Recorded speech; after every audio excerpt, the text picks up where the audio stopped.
JAKURADHOR massacre CHENNABA KUKI KHUTLAI PAIBA PHAGATTUNA logi matung inna CHEIRAK PIYU HAIBA demanda URIPOK APUNBA loop AMASUNG URIPOK NUPI APUNBA loop na URIPOK CANTEEN corner da chathariba KHUTHANG CHARA HENBA gi Khongjang Changshillakpa NGASIGA THANA tha ani Suraba Faoba mari LEINABA singna Tuminna Leisillibasi Laibak Thibani haina URIPOK APUNBA loop ki publicity secretary Jingthang Nambamna thadorakpa cherol amana phongdorakli cherol asina hai ngasi oirakliba lamdam asigi phibam asi yenglagadi lamdam asi malemda khwaidagi chawba democracy chatpa lebak amagi sarukni haina matau karamna haigadawribano haibasi hangba yaba achawa wahang ama oirakle government of India ge Vikshit Bharat 2047 ge matung innade lebak asi kumja lising ani nimfu taret faubagi manungda chawkhatpa lebak ama oihanaba hotnari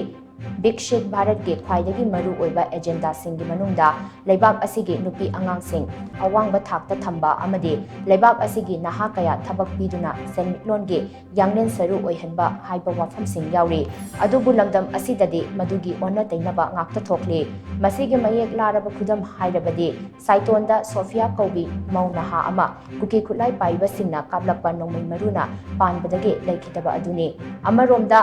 mapamda chak chara ama chamin narunaba chatkibi surbalasu KUKI KHUTLAI PAIBA singi attack laikhidabani kangchuk chingkhongdagi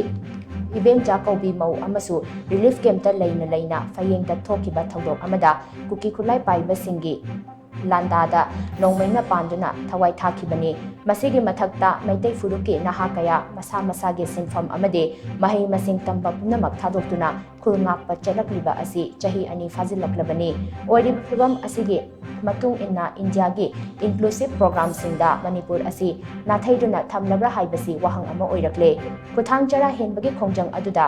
ngasi ayu URIPOK mayai lekai gi miyam nungthilda URIPOK achom lekai gi miyam amadi numidangda nagamapal singjubung leiraki miyam na saruk yagani hainasu cherol asina makhatana phungdorakli